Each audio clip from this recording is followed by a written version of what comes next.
Halo sahabatku yang terkasih, dimanapun Anda berada, jumpa lagi bersama saya Jonsung, Jesus my Savior. Sahabatku yang terkasih, saya berdoa untuk kita semua yang menonton channel YouTube saya. Kiranya Tuhan menerangi hatimu, ya. Roh Kudus bekerja di dalam akal budimu, sehingga mengerti kebenaran dan memahami apa kehendak Tuhan di dalam hidupmu. Bisa membedakan mana yang benar dan mana yang salah. Sahabatku yang terkasih, pada topik kali ini saya ingin membahas mengenai orang kaya. Di dalam Alkitab, banyak mengajarkan dan menceritakan tentang kehidupan orang kaya. Tetapi kebanyakan adalah bersifat negatif. Ya. Positif, orang kaya yang ditemukan, ya seperti Yusuf Arimatea, orang yang menurunkan mayat Yesus, kemudian mengapaninya dan menguburkannya, yaitu orang kaya. Tetapi ada orang kaya yang bodoh, orang kaya dan Lazarus. Nah, di topik kali ini saya ingin membahas orang kaya yang bodoh. Saudara yang kasih di dalam Tuhan, mengapa saya harus bahas ini? Begini, di dalam hidup ini, mayoritas bisa dikatakan, semua orang itu menghabiskan waktunya, energinya, tenaganya hanya untuk hal-hal duniawi. Mereka melupakan perkara rohani. Padahal di dunia ini sifatnya sementara. Ketika sudah dapat duit yang banyak, sudah bisa beli segalanya, toh nyatanya dia tidak bisa hidup selamanya. Sahabatku yang terkasih dimanapun Anda berada. Nah, saya ingin men-showkan kepada Anda melihat di sini, ya, 10 millionaire businessman who committed suicide. Jadi gini, di dalam sejarah banyak orang-orang kaya, ini ada 10, ada nama-namanya di sini, orang-orang kaya semua, ya. Mereka akhirnya berakhir dengan bunuh diri karena stres. Merasa kosong. Mungkin begini, dalam hidupnya dia ingin mengejar sesuatu kekosongan hatinya, ambisi di dalam hatinya untuk meraih kekayaan, memiliki segalanya supaya dianggap hebat oleh banyak orang, ditakutin, disanjung, dikagumi oleh banyak orang. Ya, itu sih sah-sah saja, tidak ada masalah, ya. Tetapi mereka tidak menemukan tujuan hidup mereka itu akhirnya apa, ya. Toh karena pada akhirnya manusia akan mati, kan? Jadi ada rasa kehampaan, kekosongan. Ini lihat di sini. Ya, dia udah memiliki 30 million, ya, pound sterling, 46 juta US dollar. Kemudian ya akhirnya harus bunuh diri. Ellie M. Blake, ya ada 10 orang, banyak lagi lah sebenarnya. Ya. Ya. Ini adalah fakta. Ini bukan cerita dongeng atau tahyul, tetapi memang ini adalah fakta bahwa banyak orang kaya, ya, pada akhirnya hidup mereka itu merasa hampa, tak berdaya, tak ada arti apa-apa, gitu loh. Nah, sahabatku yang terkasih, saya ingin lihatkan lagi di Indonesia. Saya baru kemarin beberapa waktu lalu ya di-show-kan, dilihatkan di sini. Siapa yang tidak kenal Hotman Paris, ya? Ini seorang pengacara terkenal, dikelilingi oleh banyak wanita di mana-mana. Katanya hartanya banyak, pakai Lamborghini, semuanya dia miliki, mau apapun. Nah, tetapi dia ada menuliskan di statusnya di Instagram, dia bilang begini. Ya, nih lihat. 36 tahun sudah Hotman menjalani kehidupan debat hukum untuk cari makan. Kemana sebenarnya tujuan hidup ini? Uang miliaran di bank akun hanyalah benda nganggur yang tidak bisa dimakan. Makanan pun dibatasi demi kesehatan. Jadi untuk apa ini semua? Lihat. Di tengah kegalauan yang dia memiliki segalanya, ya. Dia Lamborghini, dia punya mobil banyak, ruko, apartemen, harta, di mana-mana ada. Wah, di Bali punya villa, punya hotel, wanita tinggal dia pilih mau yang mana. Dan anehnya banyak sekali wanita-wanita itu merasa bangga ajak foto sama dia, kemudian merasa sangat hebat, rasanya sangat populer gitu. Ya, itulah keadaan dunia ini. Sahabatku yang terkasih, tapi sungguh ya sedih. Ini Hotman Paris ini, kalau nggak salah statusnya ini Kristen ini, ya. Dia orang Kristen. Ya. Tetapi dia tidak lahir baru. Dia tidak mengerti kebenaran firman Tuhan. Saya tidak tahu lah dia di gereja mana, ya.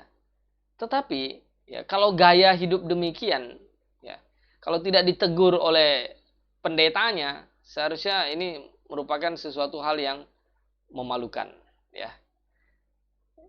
Tetapi ya sudahlah, itu kehidupan pribadinya. Saya tidak ya mau menghakimi terlalu jauh urusan pribadinya, tetapi apa yang Alkitab katakan gitu loh ya, tentang apa yang Alkitab katakan tentang orang kaya, itu yang mau saya bahas. Oke? Nah, sahabat yang terkasih, kalau kita buka di dalam ini Lukas 12 ayat 13 sampai 21 ini di dalam kitab bahasa Indonesia itu judulnya itu orang kaya yang bodoh. Di sini katanya, seorang dari orang banyak itu berkata kepada Yesus, "Guru, katakanlah kepada saudaraku supaya berbagi warisan." Tetapi Yesus berkata kepadanya, "Saudara, siapakah yang telah mengangkat aku menjadi hakim, pengantara atas kamu?" Katanya lagi kepada mereka, "Berjaga-jagalah dan waspadalah terhadap segala ketamakan. Sebab walaupun seorang berlimpah-limpah hartanya, hidupnya tidak tergantung dari para kekayaan itu." Kemudian dia mengatakan kepada mereka suatu perumpamaan. Ya oke, ini perumpamaan, kan dibilang perumpamaan. Ada seorang kaya, tanahnya berlimpah-limpah hasilnya. Ia bertanya dalam hatinya, apakah yang harus aku perbuat? Persis seperti apa yang ditanyakan oleh Hotman Paris ini. Sebab aku tidak mempunyai tempat di mana aku dapat menyimpan hasil tanahku.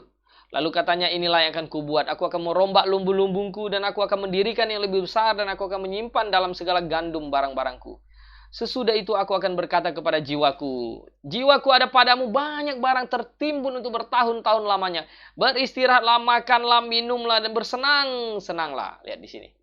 Jadi ini gaya orang kaya, ya sama lah dengan orang kaya zaman ini. Bagaimana supaya saya menyimpan harta saya? Saya investasi di sini, investasi di situ, pokok investasi di mana-mana saya masukkan ke deposito, dapat bunga sekian, maka hidup saya akan tenang sama.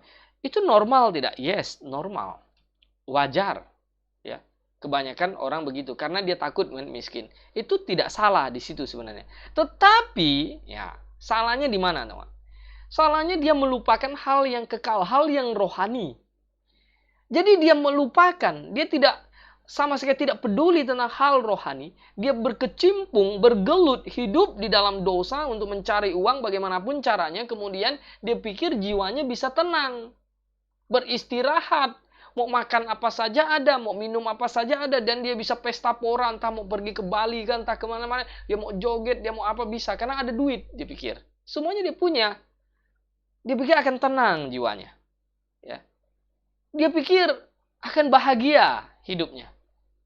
Ya. Tetapi, ya, firman Allah berkata, apa? Hai engkau orang bodoh, pada malam ini juga jiwamu akan diambil daripadamu. Dan apa yang telah kau sediakan untuk siapakah itu nanti? Lihat di sini. Mengapa Tuhan bilang bodoh? Kalau bagi orang dunia, orang kaya ini sukses. Dia mampu merombak lumbung-lumbungnya. Dia mampu menyimpan semua harta-hartanya. Dan bersenang-senang. Nah, sahabatku yang terkasih dimanapun Anda berada. Ya, banyak orang Kristen sendiri datang pergi ke gereja diiming-imingi oleh pendeta dengan, "Oh Tuhan akan memberikan ya kesuksesan, berkat, kita anak raja, kita kaya." Jadi fokusnya akhirnya datang ke gereja pun hanya untuk mencari kekayaan, bukan untuk mencari perkenanan Tuhan, untuk kehendak Tuhan itu bagaimana dalam hidupnya. Dia tidak berpikir tentang sesuatu hal yang kekal, yang abadi, tetapi dia fokus untuk hal yang sementara yang ada di dunia ini. Bahkan banyak pendeta mengajarkan, simpanlah hartamu di surga, ngenggat dan karat pencuri tidak merusaknya, apa segala macam. Tapi dia sendiri, ya, hidupnya kaya-kaya. Banyak jemaat yang susah datang minta tolong, dibilang tidak ada. Nah, lalu untuk apa dia simpan banyak-banyak harta di dunia ini? Jadi apa yang dia omongkan, yang dia ajarkan tidak konsisten dengan apa yang dia berbuat. Jadi sahabatku dimanapun Anda berada, firman Tuhan berkata, hai engkau bodoh, ya, orang bodoh. Malam ini juga jiwamu akan diambil daripadamu, dan apa yang telah kau sediakan untuk siapa itu nanti? Nah, untuk siapa? Anda punya 1 triliun, Anda tidak bisa bawa mati. Anda punya ruko, Anda punya villa, Anda punya hotel. Apa yang itu hanya kebanggaan di dunia ini. Dalam Mazmur pasal yang ya, Musa berkata, Mazmur 90 berkata bahwa ya, hidup manusia itu katanya 70 tahun, 80 tahun jika kami kuat. Kebanggaannya adalah kesusahan dan penderitaan. Maksudnya kenapa bisa dibilang begitu? Ya memang faktanya begitu. Umur manusia paling panjang berapa? Ya, 30 tahun mungkin udah mulai fakt jadi orang kaya, nikmatin. 40 tahun masa-masa ini emas. Wah, memiliki segalanya, nikmatin.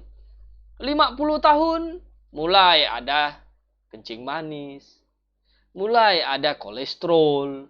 Mulai ada penyakit ini, migrain ini itu karena sibuk urus hal-hal duniawi.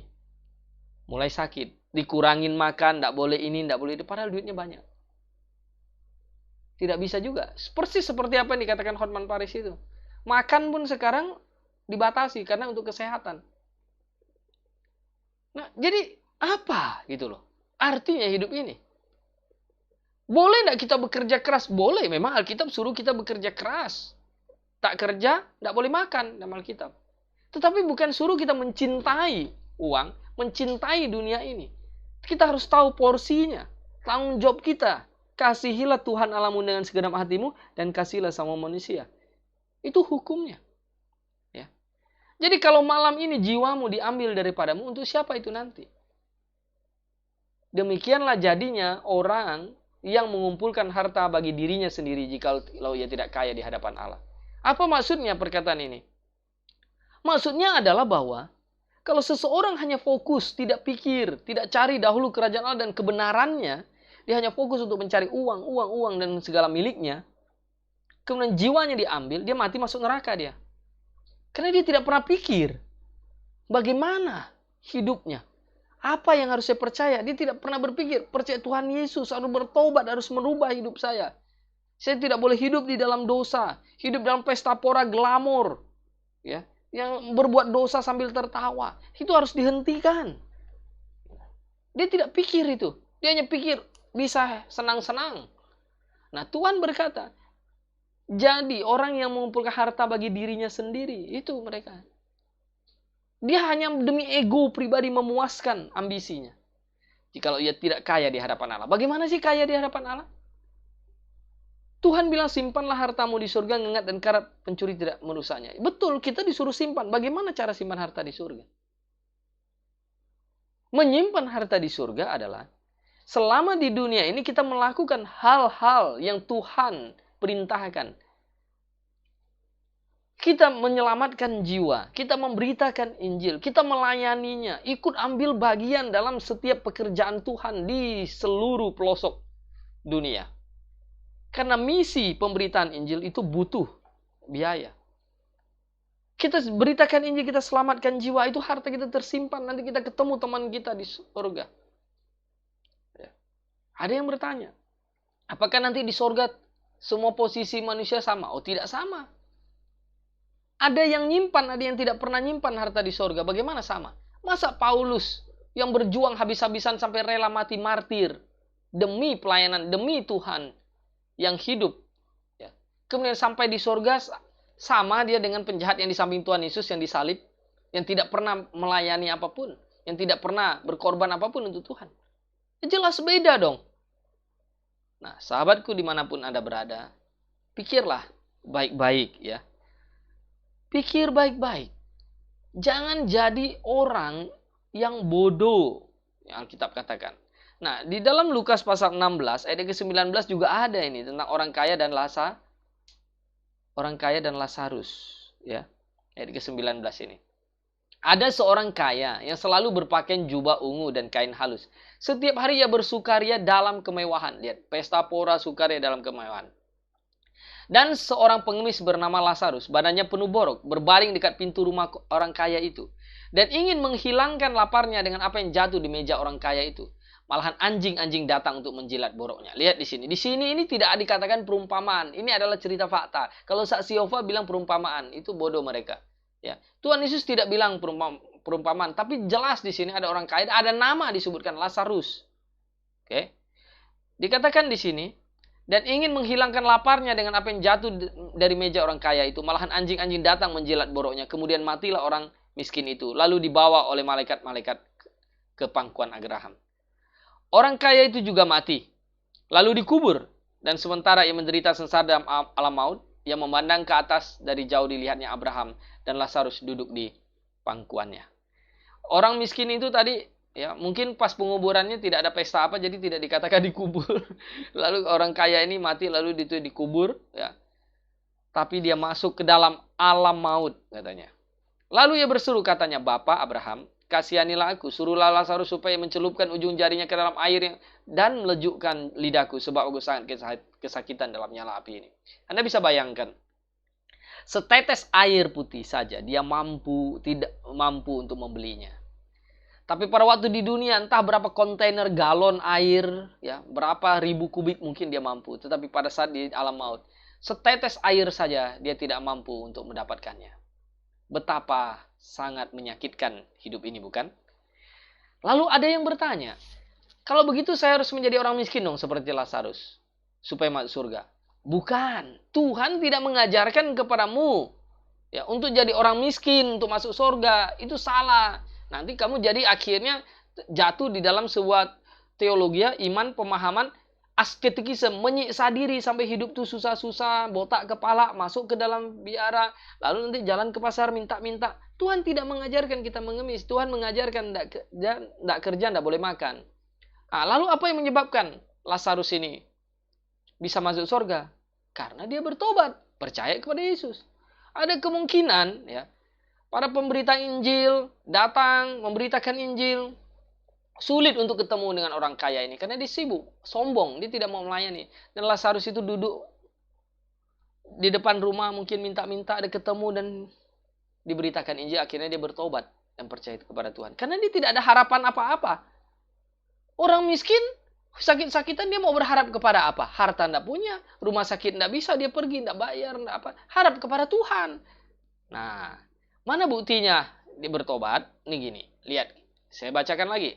Tetapi Abraham berkata, Anak, ingatlah bahwa engkau telah menerima segala yang baik sewaktu hidupmu, sedangkan Lazarus segala yang buruk. Sekarang ia mendapat hiburan dan engkau sangat menderita.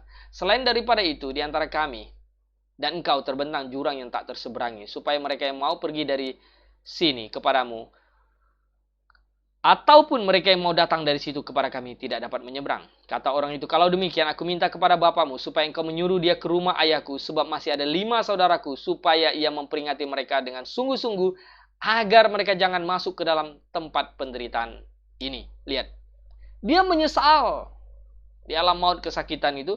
Dia minta kepada Bapak Abraham supaya ya ke rumah ayahnya, ke rumah bapaknya. Kasih tahu ada 5 saudaranya lagi. Ingatkan mereka, peringatin mereka supaya sungguh-sungguh. Mereka itu supaya jangan sampai masuk neraka.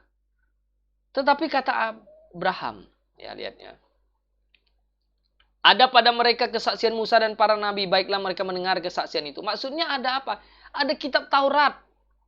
Ya. Ada kitab perjanjian lama. Ada Alkitab, firman Tuhan yang tertulis. Mereka harusnya mendengar, baca itu, kesaksian itu. Nah, baru mereka akhirnya bisa bertobat dan percaya kepada Tuhan Yesus Kristus. Lalu jawab orang kaya itu, tidak Bapak Abraham, tetapi jika ada seorang yang datang dari orang mati kepada mereka, mereka akan bertobat. Nah, di sini kuncinya. Dia tahu bahwa orang kaya ini tahu bahwa dia masuk ke tempat situ karena dia tidak bertobat. Nah, tapi caranya salah. Caranya dia ini bilang sama Bapak Abraham, jika ada seorang yang datang dari antara orang mati kepada mereka dan mereka akan bertobat. Nah, ini cara orang gaya karismatik itu. Orang kaya itu bilang, oh kalau ada orang sudah mati, ya dibawa Tuhan ke surga, jalan-jalan, kemudian dia balik lagi, bangkit, dia ingatkan kepada kita semua, itu baru saya mau bertobat percaya. Nah, itu caranya gitu. Otaknya orang kaya yang bodoh ini nih, yang masuk ke neraka ini, tahu bahwa 5 saudaranya itu pasti sombong-sombong. Kalau hanya penginjil datang dengan sederhana, ya, datang jalan kaki ngetuk-ngetuk pintu rumah, yang disapa bukan dibukakan pintu, bukan pembantu, mungkin herdernya dulu, anjingnya dulu yang menyapa dia. Saya itu pengalaman jalan door to door memberitakan Injil. Ya, dulu saya pernah jalan door to door di Serpong, di Jakarta, di Cilincing, di mana sampai di Kalimantan juga demikian. Memang hampir 10 rumah yang kita ketuk pintu, 1 rumah yang dibuka pun itu udah syukur. Gitu. Nah, ya wajar sih, normal ya, karena mungkin dia takut ada kejahatan atau apa. Dan hampir susah untuk ketemu dengan orang-orang kaya. Dan biasanya kalau ketemu pun ngomongnya itu sombong di atas. Dia merasa dia sukses, memiliki materi jasmani semuanya. Padahal dia tidak paham Alkitab.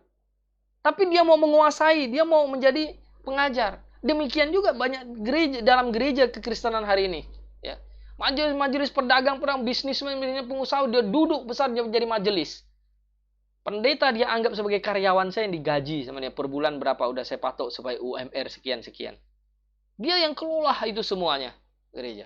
Kalau pendetanya khotbah terlalu banyak menyinggung dia, terlalu banyak ya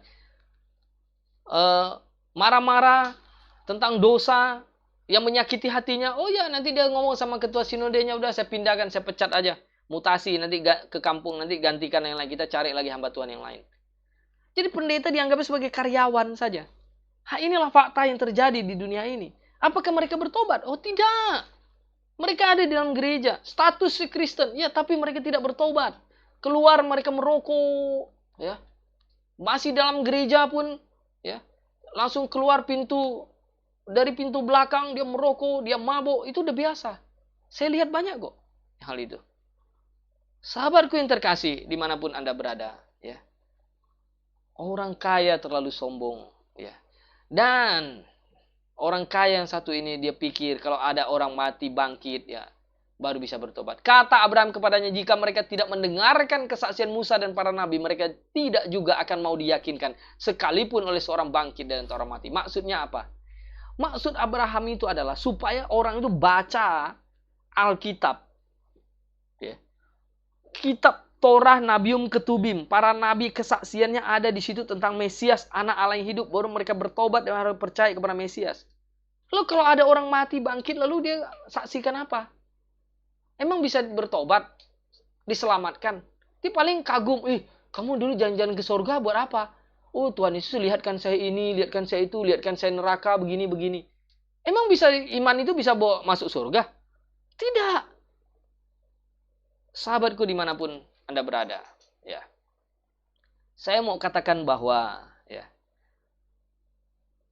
Tuhan ingin dalam hidup ini setiap manusia, ya, fokus mengutamakan hal rohani daripada hal jasmani.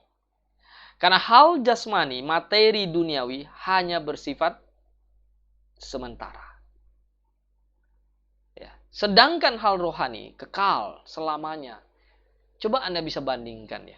Kalau saya dikasih duit 1 triliun, hidup 80 tahun di dunia ini, 90 tahun, 100 tahun lah, saya nikmatin itu. Itu pun udah mau mati juga.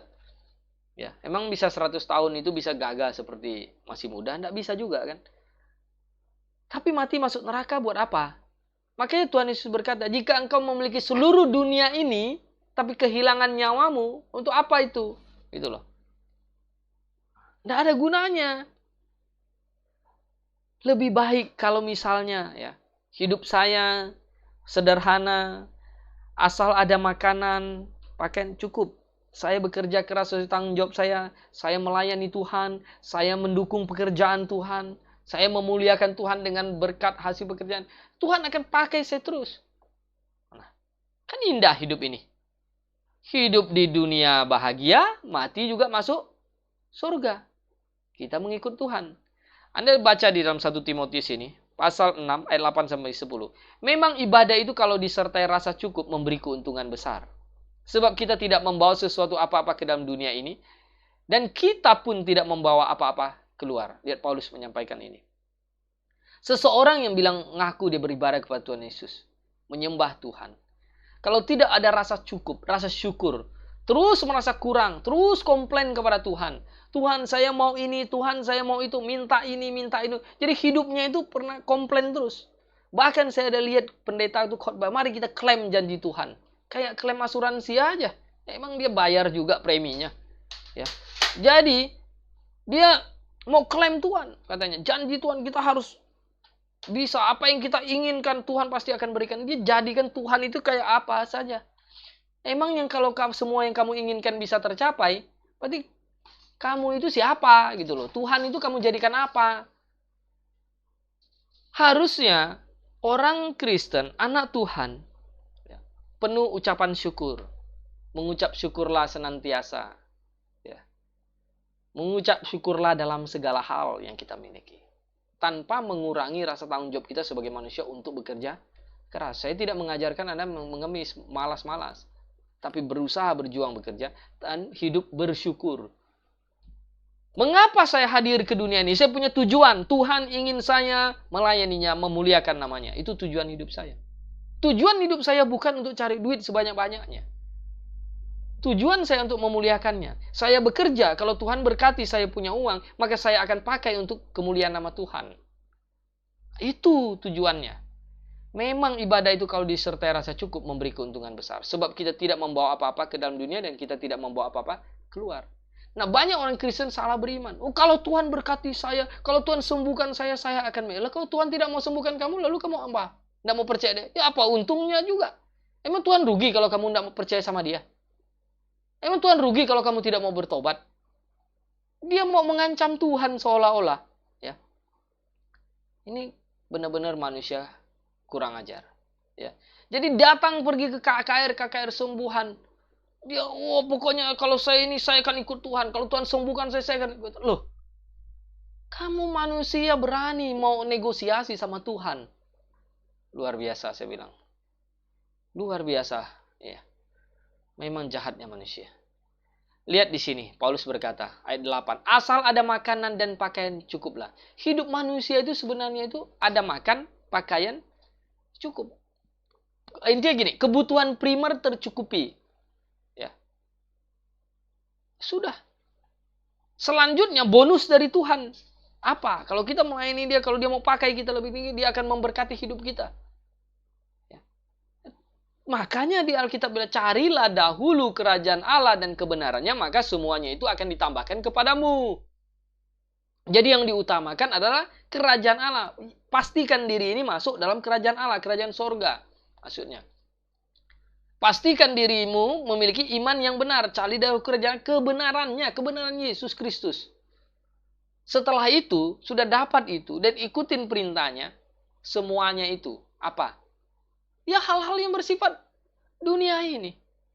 Itu akan ditambahkan, diberikan kepadamu. Ya. Jadi sahabatku dimanapun Anda berada. Ya. Tetapi mereka yang ingin kaya terjatuh ke dalam pencobaan. Ke dalam jerat dan ke dalam berbagai-bagai nafsu yang hampa. Yang mencelakakan, yang menenggelamkan manusia ke dalam keruntuhan dan kebinasaan. Ayat ke-10. Karena akar segala kejahatan ialah cinta uang. Sebab oleh memburu uanglah beberapa orang telah menyimpang dari iman dan menyiksa dirinya dengan berbagai-bagai duka.